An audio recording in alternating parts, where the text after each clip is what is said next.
বিসিবির এখান থেকে একটা তার কাছে শোকজ নোটিশ দেওয়া উচিত যে আপনি এই কথা কেন বলেছেন, আপনি কি এটা বলতে পারেন? একজন ক্রিকেটার, সে একজন ন্যাশনাল ক্রিকেটার, জাতীয় দলে খেলছেন, আপনি ন্যাশনাল ক্রিকেটার না হলে আপনি যে কোনো ক্রিকেটারে হতে পারে, আপনি কি তাকে বলতে পারেন আমি পছন্দ করি না সবার সামনে? এটা আপনি আড্ডাতে বলতে পারেন, আপনার টিম ম্যানেজমেন্ট, ইভেন তিনি যেটা করেছেন কালকে প্রেস কনফারেন্সে, তার দলের কোচ খালেদ মাহমুদ সুজন তার নাম বলতে পারছিলেন না, তিনি সুমন সুমন বলছিলেন। নিয়ে অনেক সমস্যাই সামনের দিকে আসছে। আমরা যদি লেটেস্ট আপডেট দেখি যে কালকে নোয়াখালী এক্সপ্রেসের একটা প্রেস কনফারেন্স হলো, সেখানে একজন অভিনেতাকে ফ্র্যাঞ্চাইজির ব্র্যান্ড অ্যাম্বাসেডর হিসেবে পরিচয় করিয়ে দেওয়া হয়েছে।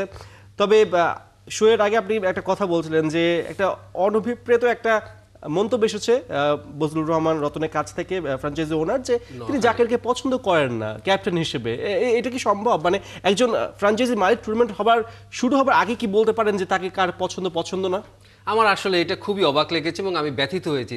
তার মধ্যে একজন ফ্র্যাঞ্চাইজি মালিক তার ক্রিকেটার, তার দলের ক্রিকেটারকে বলেছে তাকে আমার ক্যাপ্টেন হিসাবে পছন্দ না। মানে এটা কিভাবে বলতে পারে একটা সবার সামনে? আপনি নিলাম থেকে একটা ক্রিকেটারকে কিনতে পারেন, তার মানে এই না আপনি তাকে সমস্তভাবে কিনে নিয়েছেন, তাকে অসম্মান করার অধিকার আপনি নিয়ে নিয়েছেন। এটা তারাই আপনার এমপ্লয়, আপনি যা মনে হয় তাই বলবেন, এটা কখনোই হতে পারে না। আমার মনে হয় যে বিসিবির এখান থেকে একটা তার কাছে শোকজ নোটিশ দেওয়া উচিত যে আপনি এই কথা কেন বলেছেন, আপনি কি এটা বলতে পারেন?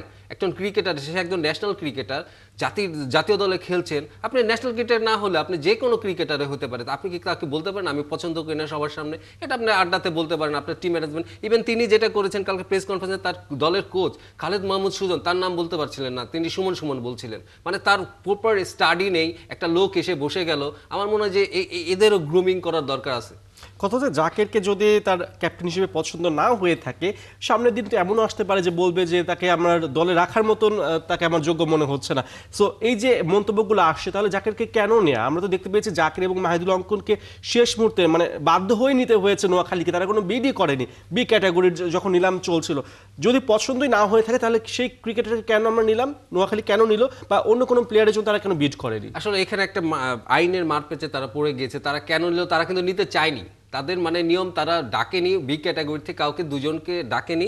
তখন বলা হয়েছে যে না, দুজনকে নিতেই হবে। তখন কিন্তু তাদের মানে তাদের আসলে জাকেরকে তারা নিয়েছে ধরিয়ে দেওয়ার মতন, তাদেরকে ধরিয়ে দেওয়া হয়েছে, বোঝাই যাইতে তারা এটা নিয়ে সন্তুষ্ট ছিল না। কিন্তু এখন যেহেতু টিমটা হয়ে গেছে এবং এখানে আপনি এটা বলতে পারেন না। এবং আপনি আরেকটি যেটা বলছিলেন, তাদের ব্র্যান্ড অ্যাম্বাসেডর করেছে একজন অভিনেতাকে।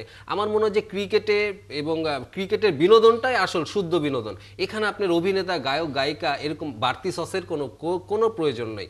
ক্রিকেট এমনিতেই টেস্টি, এখানে বাড়তি সসের কোনো প্রয়োজন। আপনি যে অভিনেতার কথা বলছেন, আমি কোনো সম্মান রেখেই বলছি, এবং অতীতে দেখা গেছে যে এই ধরনের অভিনেতা কিংবা গায়ক গায়িকা থাকলে পরে ওই ফ্রাঞ্চাইজিতে অনেক সময় রাতে পার্টি হয়। এবং একটা ফ্রাঞ্চাইজি আমি জানি অতীতে যেটা হয়েছে বিপিএলে, তারা খুব বিরক্ত হয়ে গেছিল, একদিন পরপরই পার্টি থাকতো সন্ধ্যার পরে, কারণ অভিনেতাদের সাথে তাদের মিট করতে হইতো, বিভিন্ন লোকজন আসতো। এবং এমনও হয়েছে যে কোনো ওনারের নাতির জন্মদিনে তাদের অ্যাটেন্ড করতে হচ্ছে। সো এইসব ব্যাপারটা আমার মনে হয় যে ক্রিকেটের বিশুদ্ধ বিনোদন শুধুমাত্রই ক্রিকেটে।